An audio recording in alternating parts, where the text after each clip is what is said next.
Good morning students. हम हिंदी व्याकरण पढ़ेंगे। हिंदी व्याकरण में हमारा टॉपिक है वाक्य रचना, जिसमें हमने वाक्य के तत्व पढ़ रहे थे। इसमें से 2 तत्व हम पढ़ चुके हैं, थर्ड देखते हैं।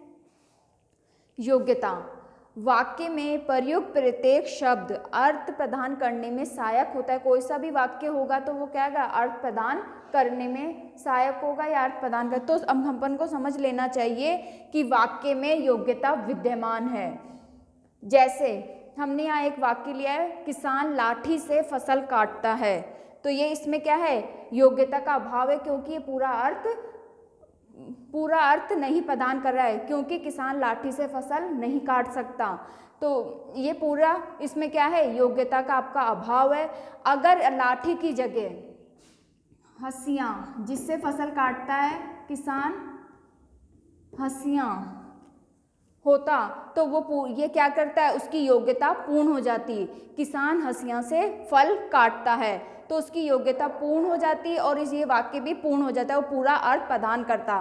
तो इसलिए ये क्या होगा, योग्यता। जब यहाँ हंसिया शब्द आएगा तब किसान हंसिया से फसल काटता है, तब उसमें योग्यता पूर्ण हो जाएगी इस वाक्य की।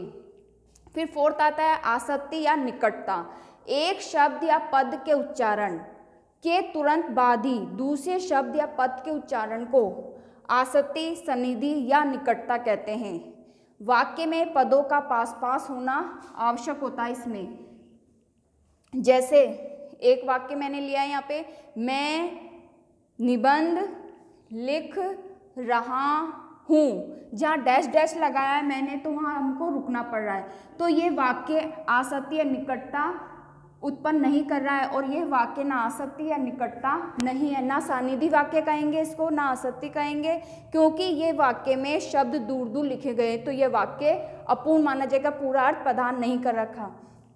जैसा कि आपकी डेफिनेशन में एक शब्द या पद के उच्चारण के तुरंत बाद ही दूसरा शब्द या पद आ जाए, तो इसमें दूर दूर आ रहा है तो ये वाक्य पूर्ण नहीं है। तो सही वाक्य क्या होगा इसका, सही वाक्य इसका ये होगा, मैं निबंध लिख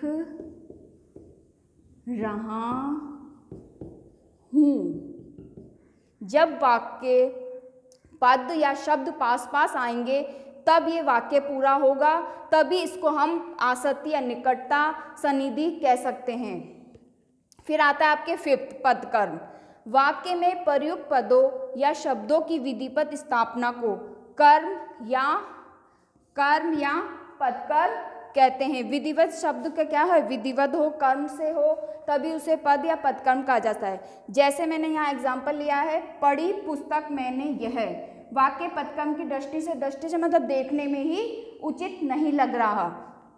देखो, पढ़ी पुस्तक मैंने, यहाँ उचित नहीं लग रहा देखने में कि ये वाक्य क्या है, क्या कह रहा है। तो इसका सही वाक्य क्या होगा, सही वाक्य होना चाहिए इसके, मैंने पुस्तक पढ़ी, तो दिखने में सही लग रहा है, बोलने में भी, और वाक्य भी पूर्ण है, मैंने पुस्तक पढ़ी। तो आइए आप क्या हो जाएगा, पदकर्म, जिसमें विधिवत शब्दों या पदों का विधिवत स्थापना की गई उस वाक्य में, तो उसे पदकर्म या कर्म कहते हैं। फिर आता है आपके सिक्त अन्वय। वाक्य में अनेक पदों का समूह, कितने भी पदों, अतः लिंग, वचन, कारक, पुरुष, काल आदि के साथ सामंजस्य बिठा हुआ, एक दूसरे के साथ होना चाहिए, आवश्यक होता है।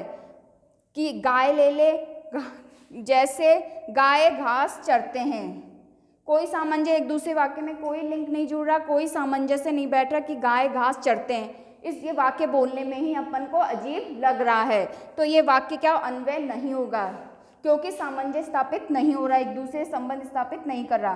तो इसका अपन सही वाक्य कैसे बनाएंगे, इसका गाय घास चरती है, गाय घास चरती है, तो ये वाक्य क्या हो गया, ये वाक्य बोलने में भी सही लग रहा है और पूरा अर्थ भी हमें प्रदान कर रहा है, और एक दूसरे में सामंजस्य भी बैठा रखा है और एक दूसरे संबंध स्थापित कर रहा है।